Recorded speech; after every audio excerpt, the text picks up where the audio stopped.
I would like to talk about why Volkswagen is a fraction of what it used to be and how they can fix it. In the past few years, I've kind of noticed that Volkswagen has been deteriorating in a way. Like, if you were to look at their latest models, like the new Golf, it takes a lot of stuff that isn't necessarily Volkswagen, like, the really flashy screens that, don't really work properly. Volkswagen is known for their solid ergonomics and the quality of their cars. And I think that in the past few years, Volkswagen has really gone away from that. And I would say that there are a few reasons for this. One of which is since the death of their longtime CEO, Ferdinand Piëch, they have really taken more of a focus on following other brands as opposed to innovating. Like Ferdinand Piëch, he pushed the company so far forward, especially throughout the early 2000s. He ran the company like, he didn't really have anything to lose. And I think the new management, they're focusing way too much on just those profit margins. And I think that they should be focusing a little bit more on, they should be focusing more on innovating in their cars, especially in the EV sector, which is where they're really trying to push their brand, but they're not really innovating. Like, there are many other brands like Tesla, Rivian, Rimac, who is sort of kind of owned by Volkswagen, which is a weird deal in and of itself. And I think that they are losing their edge because they don't have the will to innovate, and they're focused mostly on making money, which isn't like, that's what a car company should do. You make money, you stay in business, but they're focused on bland and they're following trends, and they should be the ones setting the trends as one of the biggest companies in the world. Like, not even car companies, one of the biggest companies in the world. And that's where I think they and other companies like General Motors and Ford have gone wrong, is they're just content to follow along.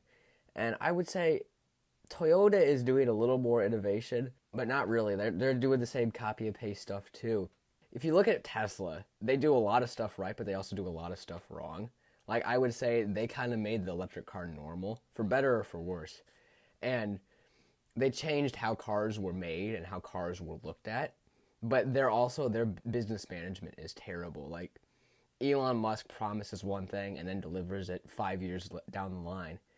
And I think that if someone is able to combine the forward-thinking aspects of Tesla with the more business-oriented aspects of a established car maker, I think they could be very successful. And also, the tricky bit with Volkswagen is when they had Bugatti as kind of a brand ambassador.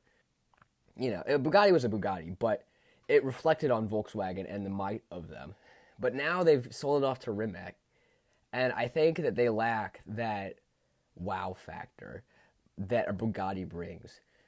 Because Bugatti was really just a passion project, and it was just made to get their name out there. They took a loss on every single Veyron and Chiron that they sold.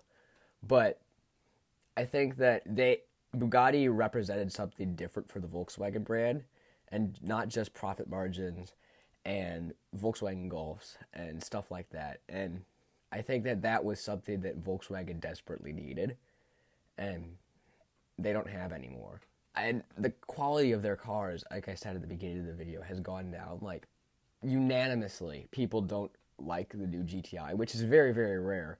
Like, the GTI, I would say, is probably one of my favorite cars. And there has been a lot of anger about the styling and direction, which is, it's fine. That's all right. But it's not much faster.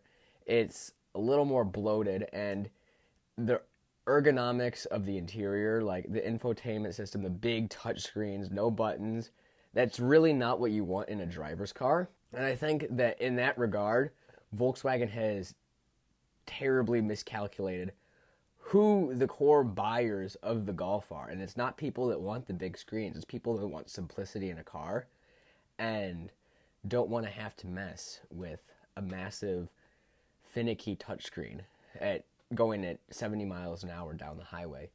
And I think that kind of lays the biggest problem with Volkswagen. Is they don't understand what people want, and they just understand the spreadsheets, which is true of every car maker to a certain extent. But other people like Ford and Toyota have done a better job of understanding what their clientele want in the past few years. Whereas Volkswagen have let that slip a little bit. Whereas that was their big thing up until I would say even the 2010s. Anyways, thanks for watching. Hope you enjoyed the video.